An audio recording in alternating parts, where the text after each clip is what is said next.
Que fit le roi Saoud pour l'Algérie à New York?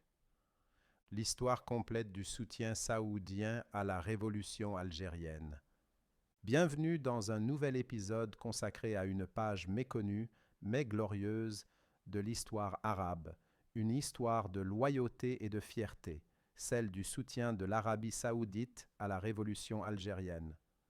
Ce n'est pas simplement une série de gestes diplomatiques, mais des récits d'hommes sincères, de positions courageuses qui ont ébranlé les couloirs des Nations Unies et de millions de francs envoyés secrètement aux combattants dans les montagnes. En 1957, le bâtiment des Nations Unies à New York fut témoin d'une scène sans précédent. Le roi Saoud Ben Abdelaziz, vêtu de son habit traditionnel saoudien, éleva haut un drapeau, non celui de son pays, mais celui de l'Algérie insurgée, sous les regards du monde entier. Ce moment ne fut pas seulement un geste symbolique, mais une déclaration claire. L'Arabie saoudite adoptait publiquement la cause algérienne au sein même de la plus grande institution internationale. C'était la première fois que le drapeau algérien flottait dans un bâtiment officiel international, porté par un roi arabe. Dès cet instant, le délégué saoudien devint la voix de la révolution dans la salle bleue de l'ONU. Il prenait la parole, interrompait, exigeait et faisait pression pour inscrire la question algérienne à l'ordre du jour, malgré l'opposition française. Dès la fin de 1954, alors que la révolution venait à peine de commencer, le roi Saoud envoya un message sans équivoque. « Vous n'êtes pas seul. » Il effectua son premier don officiel aux révolutionnaires, 100 millions de francs français, issus de ses fonds personnels. Mais l'histoire ne s'arrêta pas là.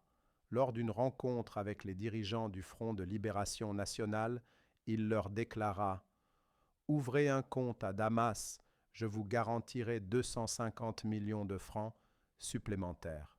Et pour toute autre demande, armes, argent, soutien politique, contactez-moi directement. » Pour la première fois, des témoignages de combattants racontèrent « Nous achetions des armes sur le marché syrien grâce à des fonds saoudiens. L'argent nous parvenait directement, sans intermédiaire. » En 1958, le roi Saoud proclama une journée spéciale de solidarité avec l'Algérie en Arabie saoudite, fixée au 15 Chaaban, qui devint une fête nationale pour les Algériens en exil. Les mosquées de la Mecque, de Riyad et de Djeddah retentirent de prières, tandis que les bureaux gouvernementaux installaient des boîtes de dons. Parmi les récits émouvants, une petite fille à Médine apporta son modeste collier en or en disant « Ceci est pour l'Algérie ». La presse rapporta que des hommes d'affaires faisaient des dons en millions, mais ce qui toucha le plus les combattants furent les dons des pauvres, des veuves et des ouvriers. Ce jour-là, le roi fit un don d'1 million de rials, le gouvernement en ajouta 2,5 millions, mais le peuple, sous la supervision du roi, récolta encore davantage. À une époque sans réseaux sociaux ni tendance, les médias étaient le véritable champ de bataille. Les journaux saoudiens, comme Al-Yamama et Al-Qura, consacraient des pages entières aux nouvelles de l'Algérie. La radio saoudienne diffusait les communiqués de l'armée de libération nationale, relatait les opérations militaires et accueillait les chefs révolutionnaires. Le message était clair. Nous ne sommes pas neutres. Riyad alla jusqu'à dédier des programmes entiers à l'analyse de la situation politique et militaire en Algérie. Lorsque les oulémas algériens interrogèrent les grands savants d'Arabie sur la légitimité du versement de la zakat aux combattants, la réponse de Cheikh Abdelaziz Ibn Baz fut sans ambiguïté. Oui, la zakat est permise pour les moudjahidines dans le sentier de Dieu. Non seulement Ibn Baz répondit, mais il fut aussi parmi les premiers donateurs. À la lecture de cette fatwa dans les mosquées, les fidèles commencèrent à calculer leur zakat en inscrivant dans la rubrique bénéficiaire le moudjahid algérien. Ce fut un tournant majeur. Le soutien devint religieux, sacré et obligatoire. Dans la salle de l'ONU, là où les mots précèdent les balles, un homme au visage calme et à la voix posée parlait au nom du roi Saoud. Son nom ne faisait pas la une, mais il était l'un des héros silencieux portant haut la bannière de la révolution algérienne, le prince Faisal Ben Abdallah Al-Farhan Al-Saoud. Au cœur des débats tumultueux aux Nations unies, son nom devint synonyme de sagesse, de force et d'influence. Le prince Faisal, parmi les premiers Saoudiens formés à la diplomatie moderne, arriva à New York non pas comme un simple diplomate silencieux, mais comme un guerrier subtil dans une bataille acharnée pour l'indépendance de l'Algérie. Lors des sessions de l'Assemblée générale, il défendait haut et fort la position saoudienne. L'Algérie n'est pas une affaire intérieure française, mais une cause de libération et de dignité. Son franc-parler irritait les délégués français. Il transmettait directement les instructions du roi Saoud, qui considérait la question algérienne comme une responsabilité personnelle.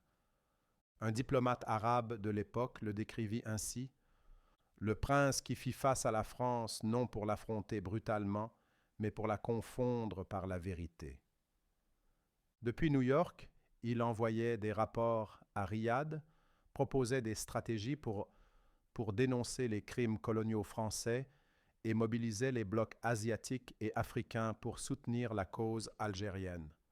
Il incarnait pleinement la position saoudienne. Au cœur de cette dynamique, il est impossible d'oublier le rôle du diplomate Ahmed Shukeri, représentant permanent du Royaume d'Arabie saoudite auprès de l'ONU dans les années 50.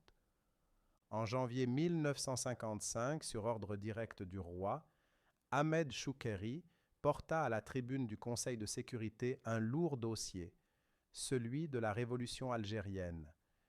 Il prononça un discours considéré comme l'un des premiers plaidoyers internationaux en faveur de l'inscription de la question algérienne parmi les menaces à la paix mondiale. Son discours n'était pas une simple déclaration diplomatique, mais un cri de conscience.